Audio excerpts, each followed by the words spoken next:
so today I would like to show you guys how I work a C to B, or a cable to back.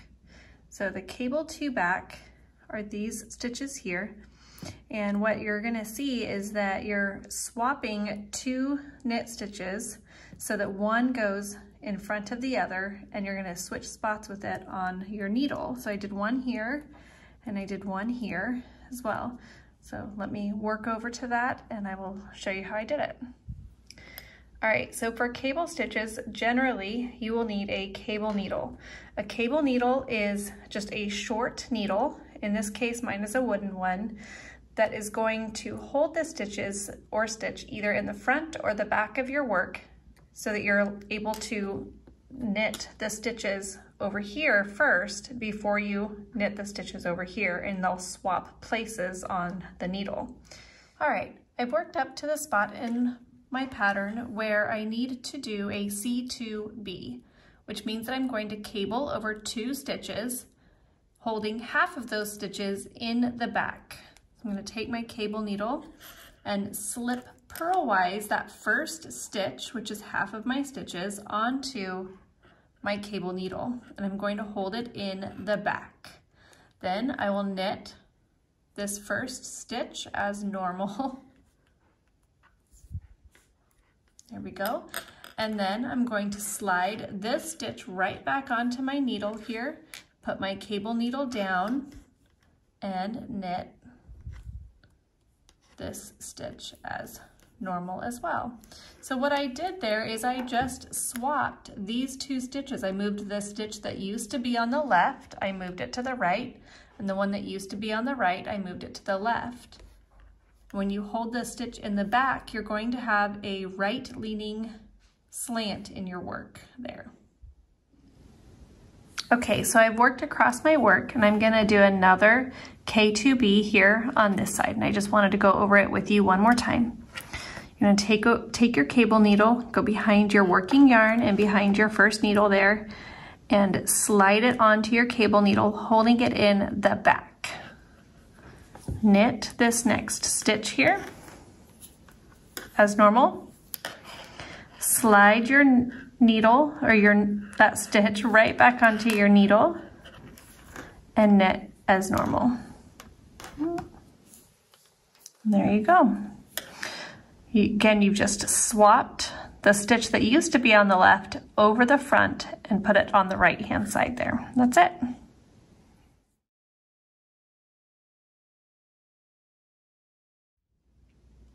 In this video, I'm going to show you guys how to do a C4F, or a cable 4 front. And that is going to give this effect here, where you are bringing two stitches from this side in front of two stitches over here.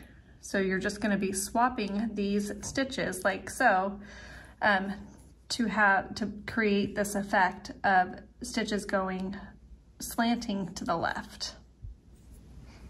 All right, so I've worked up to where I'm going to do my CF4, cable 4 front. And what that means is I'm going to cable over a total of 4 stitches, and I'm going to hold the first half of those stitches in the front of my work. So I'm going to take my cable needle, slip these two front stitches, or two first stitches, and hold it in the front of my work. Then I will knit these two stitches as normal.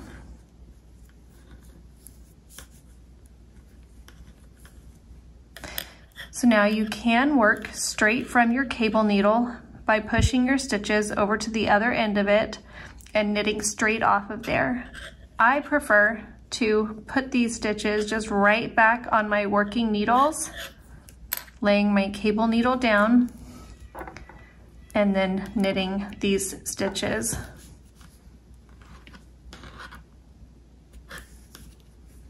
And you'll see that the two stitches that were on the right are now on the left, going just right over those two stitches.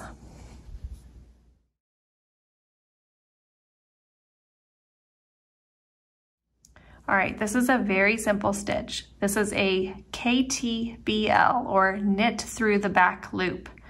And it's exactly just that. You're going to knit the next stitch.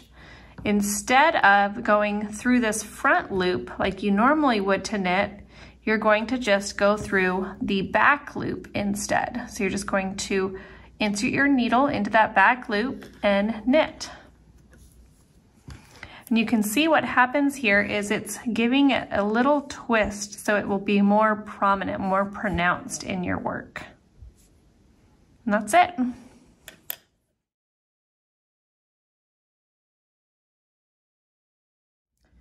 In this video, I'm going to show you how to do a C4B or a cable 4 back. What this is going to do is it's going to give your stitches a slight right lean where you're going to switch 2 stitches from your left and cross it over to the front over here onto your right. And that gives this right leaning effect here. All right, so I've worked up to where I need to do my C4B, which means that I'm going to cable over 4 stitches, holding half of those stitches in the back so that I can move the stitches on the left up and over these 2 stitches here on the right. So I'm going to take my cable needle and slip these first 2 stitches onto my cable needle, holding it in the back. Again, I'm going underneath my working yarn, underneath my knitting needle on the right. I'm just going to slip 1, slip 2. You're always slipping purlwise on these. Then you will knit these next 2 stitches as normal. Then you will slide these 2 stitches right back onto your needle. And as I've mentioned in my other videos, you can knit straight off of this cable needle. It is double pointed, so you could just slide them down and knit on that side. I prefer this way. And then you will knit these stitches here as normal. It does get a little tight, but there you go.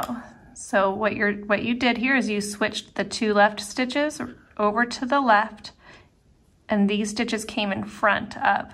So as you can see that on my work here, we're going towards the center. So the CFB, the cable 4 back, is leaning to the right. The CF4 is leaning to the left there, creating this really fun cable pattern, but it's really super easy to do. It's very easy to memorize. This set of tutorials, the C4F, C4B, and the C2B, as well as the knit KTBL, which is knit through the back loop. All of these stitches are in my new sock pattern. It's the Spring Garden sock pattern. You can find the pattern on Etsy. I'll put the links below, but this is a really great intro cable pattern, I feel like, because you get a lot of bang for your buck. You get this amazing pattern here and all this detail in it for very little work, I feel. It is patterned on the entire front of the sock. Every other row is a cable in some manner, so, but it's easy to read your work, it's easy to follow along, and hopefully these tutorials give you the confidence that you need to try cabling. I highly recommend it. I love the look of it. Let me know if you guys have any questions.